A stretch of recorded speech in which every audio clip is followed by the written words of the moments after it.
नाज़रीन, आपको अहम खबर से आगाह करते चले। अमीर जमात इस्लामी सिराजुल हक की अपील पर पेट्रोल, बिजली और गैस की कीमतों में इजाफे और मुल्क में बढ़ती हुई बदअमनी के खिलाफ पाकपतन कॉलेज रोड से नगीना चौक तक एहतजाजी रैली निकाली गई।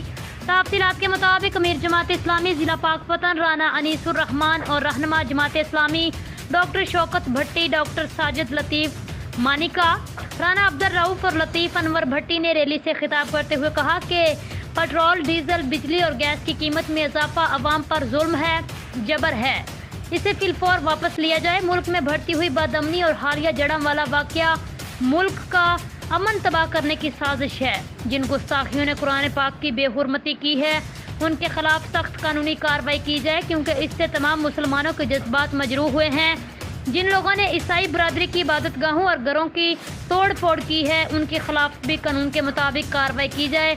पाकिस्तान न सिर्फ मुसलमानों बल्कि इसमें बसने वाली अक़लीतों का भी है। तमाम अक़लीतों का तहफ़्फ़ुज़ रियासत की जिम्मेदारी है। अब तक के लिए इतना ही। मज़ीद खबरों के लिए आप देखते रहिए PN न्यूज़।